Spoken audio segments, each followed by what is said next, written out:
Jazz, which play at the plate was more bizarre for you today? The last one. Yeah, I didn't know that you could block the plate on a infield end. So next time I'm going in for be first. What does it mean to you to be involved in everything in a single game like that?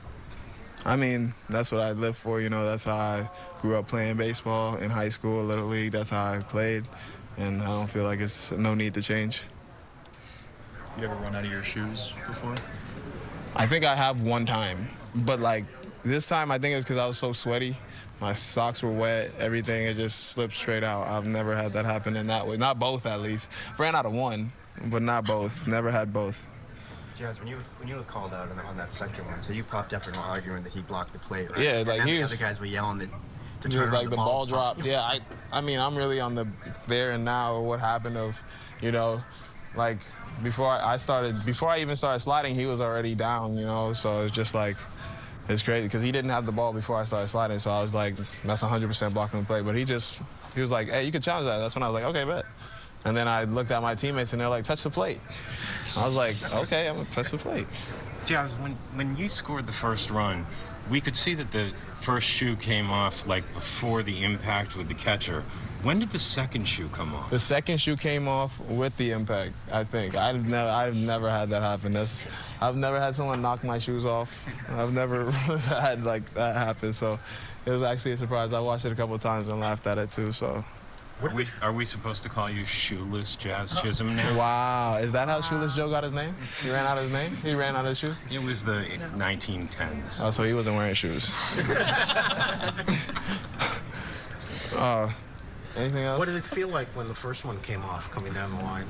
I actually didn't really feel that. You know, I gained about 15 pounds in my IL stint, so I'm kind of solid now, you know. I feel pretty solid in that one. So that one I didn't really feel the first one. The second one is where I really felt, with just running into Gary, you know. Gary's a little bit thicker, you know. Did you put the same ones back on or put a different pair? No, I put on the same shoes. It was just my socks were sweaty. I had to change my socks. You take them off? Jason tied my shoes. They say he's the best shoe tire in here. I didn't understand it until he actually did. Like, it took me like a minute to take off my shoes just now. Okay, since you've come back from the IL, you've been really good. That whole 70% thing, is that what you've done since that? Yeah. Like even the 3-0 swing, like I'm not trying to do too much, just trying to drive in the runner. You know, we're down 1 run, bottom of the 8th. I mean, you're trying to either go into the top of the 9th tied or winning. So 3-0 count. He hasn't threw me a fastball the whole at bat. I'm only looking for one pitch. I've been seeing pitches really well out of the hand, and I saw it out of the hand, and I just tried to hit a fly ball to center field, honestly. Do you guys always think you're able to come back? This is something that goes on in that dugout, 8th, and I think you never think you're out of it. I mean, for me, ever since I've gotten here, we have a lot of comeback games. I mean, it was ridiculous last year how many times we came back, so I feel like anytime I step on the field wearing this uniform and with the guys that come on the field with me, we could come back from anything. We've came back from 9 one time, and I was like, yeah, we could do anything. Yes, what do you think of Goldschmidt scoring on that play from first base? I was surprised. I forgot how, like, I remember I was with the D-backs, and they always told us he's not the fastest guy, but he runs the bases so, like, efficient when I was in the minor leagues coming up, and, like, he was the guy that everybody really watched doing base running. Even when I got to Miami, he was still the blueprint of how to run the bases. So, I mean, you see right there, like, you don't have to be the fastest man in the world. You just got to run them right. You know, read it off the bat and just keep going. Jazz, you guys had that stretch where offense just wasn't clicking. How much do you feel like you've kind of moved on past that now?